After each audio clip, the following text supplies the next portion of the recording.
Hello and welcome to the daily English news program on Azərbaycan Television.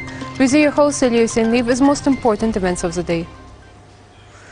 President İlham Aliyev shared a tweet on his official Twitter page. It says, "The Azerbaijan's glorious army has liberated Qaradağlı, Xatunbulaq, Qarakollu villages of Füzuli district and Bulutan, Məlikcanlı, Kəmərtürk, Təgə, Təgəssər villages of Xocavənd district. Long live Azerbaijan's army. Karabakh is Azerbaijan." On October 13th, President İlham Aliyev gave an interview to Turkish Haber Türk television channel. The head of state once again spoke of the recent military operations and said that Nagorno-Karabakh is in an Azerbaijani land and Azerbaijan will provide for its territorial integrity.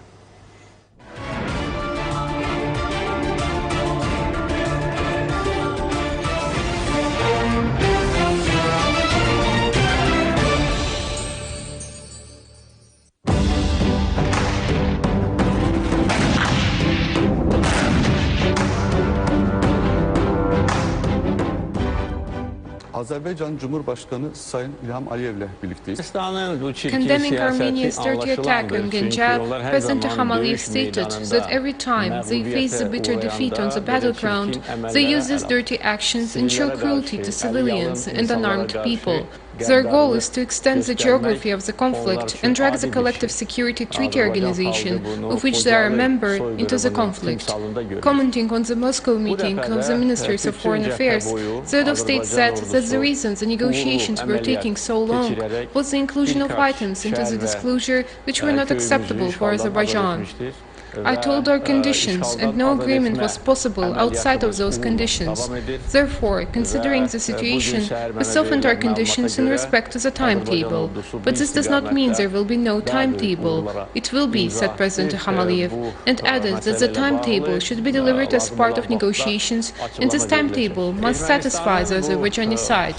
This cannot be a very lengthy process. The head of state also mentioned that no country will recognize the independence of Nagorno-Karabakh, which is an integral part of Azerbaijan and which belongs to Azerbaijan in terms of international law, because the territorial integrity of Azerbaijan is recognized by the entire world. In respect to the steps taken by Armenia are geared only to the internal public. Answering the question on the place of Turkey in the negotiations and deployment of peacekeeping forces to Nagorno-Karabakh, the head of state said that without the permission of Azerbaijan, no country in the world can send its peacekeepers to our lands. This contradicts the international law and is unacceptable. As to the role of Turkey in the negotiations process, we see the brotherly Turkey in this process. We welcome this. It doesn't matter whether de jure or de facto. The main thing is to make sure that Turkey is represented at this table. It is there anyway, declared President İlham Aliyev. Expressing his attitude to the involvement of mercenaries to the conflict, the head of state stated that despite the accusations heard on media and from some officials, they have no grounds. On the contrary, there is quite a number of foreign terrorists in Armenia, and even PKK camps are operating in Nagorno-Karabakh. We will destroy those camps after we clear this region from the occupants, said President İlham Aliyev, and added that during the battle the enemy suffered heavy casualties in terms of military equipment, and unlike Azerbaijan, Armenia acquired them free of charge. The head of state expressed his confidence that assistance will be provided to those who had lost their property and houses. Even those whose livestock was killed will be given aid. This event once again shows what a great nation Azerbaijani nation is. No matter what happens to their houses, no matter what happens to their wealth, people want liberation of Karabakh and will all live in this goal. We lived with that longing for 30 years. We are putting an end to it, and we will put an end to it, said President İlham Aliyev, and emphasized that Turkey-Azerbaijan union brings stability and peace to the region, because our intention is to provide for our own interests. After the restoration of our territorial integrity, a new era in the life of Azerbaijan and region will start, and the balance of powers will change. Turkey and Azerbaijan will be even more powerful. On October 14th, President of the Republic of Azerbaijan, İlham Aliyev, was interviewed by France 24 TV channel.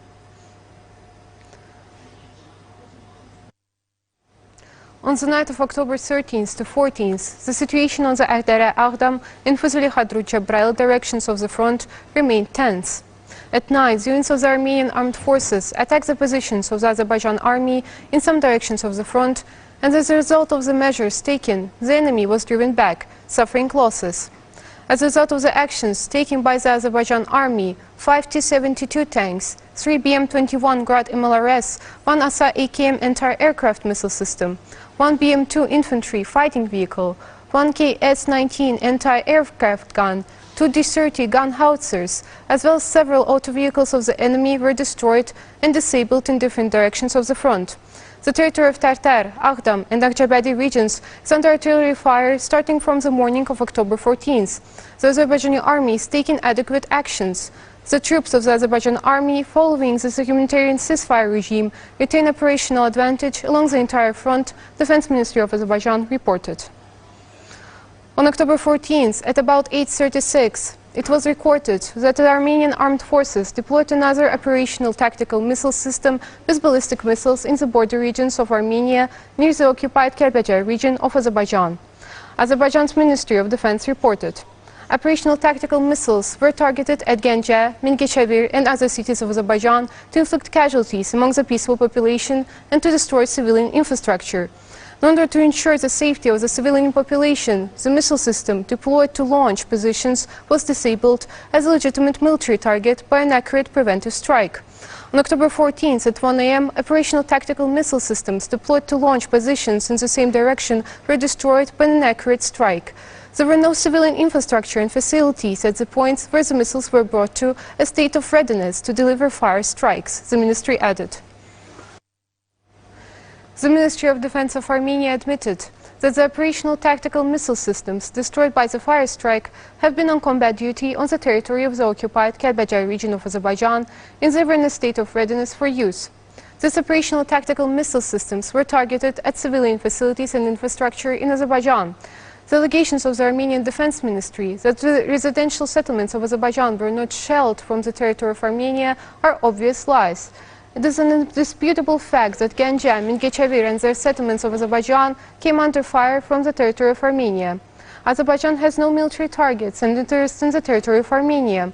On the contrary, Armenia, opening fire from its territory on the populated areas of Azerbaijan, deliberately tries to expand the geography of the conflict.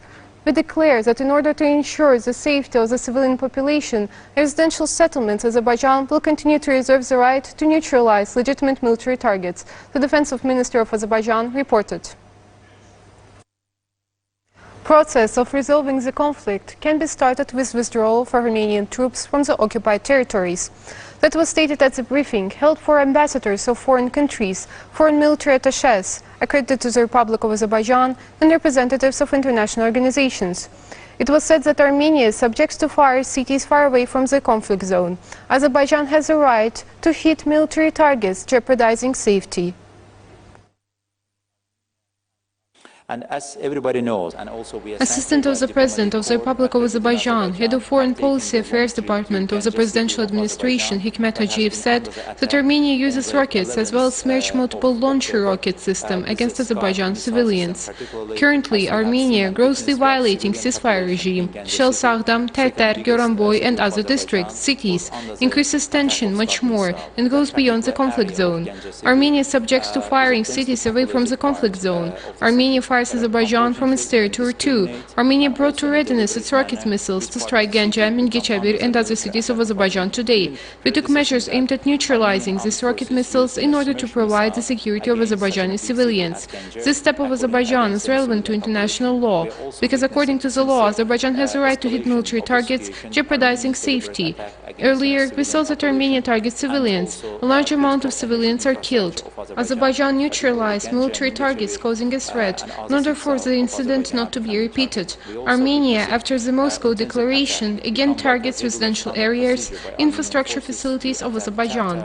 It is unacceptable. Armenia makes the conflict further intensive. Infrastructure has seriously been damaged as a result of Armenia's shelling Azerbaijani cities today too. They are dead and injured. Armenia continues killing Azerbaijani civilians. Azerbaijan has to take measures in order to prevent all of this. Assistant to Azerbaijani President noted that Azerbaijan is ready for peaceful resolution of the conflict. The resolving process of the conflict may be started with the withdrawal of Armenian troops from the occupied territories of Azerbaijan. The Nagorno-Karabakh conflict may be resolved based on the resolutions of the territorial integrity of Azerbaijan and resolutions of the UN Security Council. we Unfortunately, international community does not react to Armenia's war crimes enough. You witnessed that Armenia committed an international war crime in Ganja. Assistant to the first vice president, Elchin Amirbayev, said. He noted that Azerbaijan is ready to take preventive measures necessary for provision of security of its people. Armenia should comply with the ceasefire regime, withdraw its troops from occupied territories. The conflict will be solved peacefully only in this way. If there is no peace, Azerbaijan will liberate its territories by military means. Deputy Commander of the Air Force, Chief of the Staff of the Air Force, Major General Ikram Aliyev noted that as a result of special operation against ballistic missiles on October 12th, one .U missile was destroyed in the territory of Gubadli region.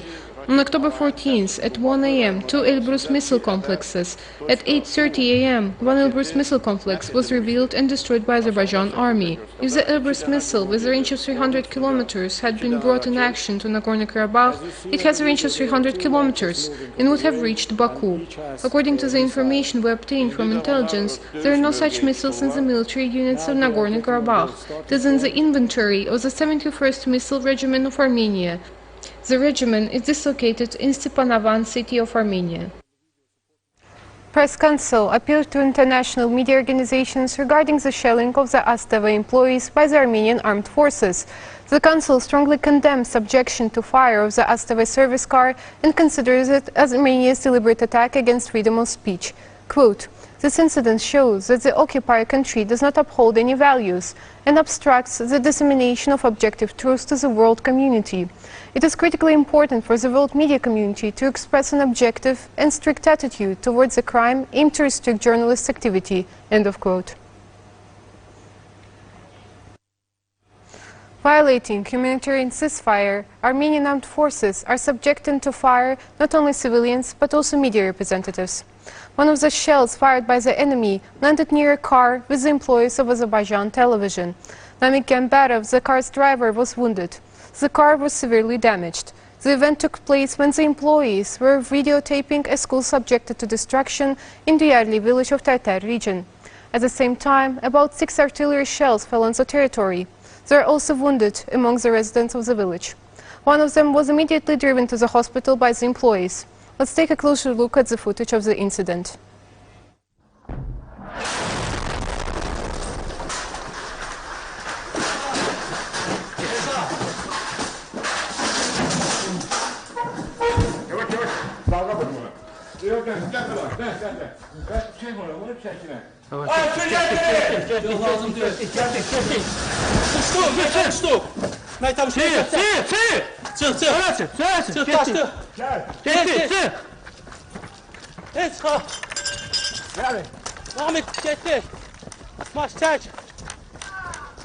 Kimdi o? Ne oldu? Kimdi? Kimse yaralandı. Başımızı da vurdular. Seyhan! Bak, hadise yerinde. Sana bir şey olmadı. Namik. Hiç yok. Kalk buradan. Tez ele. Ama çok acı mendesine çıkıyor. Otur. Bak maşınımız da güne düştü bak. Tez ele. Tez ele, Esat, kalk buradan. Tamam hepsi. Sus. Tez ele. Tez ele. Bakın. Sürücümüz de yüzünden yaralı. Tez çık. Vurdular. Maşınımızı vurdular. Bak budur. Bu değirmeni vandallığı, bu değirmeni barbarlığı. Mülki insanlar bak bu cür ateşe tutulur. Biz hayatımız bahasına bak. Bak bu yaralanıptı. Yaralı götürək maşını. Tez otur. Tez. Tez ele otur. Otur maşına. Otur. Tez ele otur kardeş. Yaralanıp. Buyur Nami. Sola tez ele. Sür. Tez ele. Tez ele. Ha burada da yaralı var. Sür. Kimdi burada? Sana göre burada da yaralı var. Sür. Dodana geçsin. Teker kalktı. Sür. Tencere bir engeldesin. 369 cases of the novel coronavirus were registered in Azerbaijan. 102 people recovered after treatment and were released home. 4 citizens who earlier tested positive for COVID-19 died. The overall confirmed cases in Azerbaijan have reached 42,750, with 39,570 recoveries and 616 deaths. The number of active infections is 2,564. To detect new infection cases, 1,187,136 tests have been conducted in Azerbaijan so far, reported the task force under the Cabinet of Ministers. That was all for the day. Thank you for being with us and see you next time.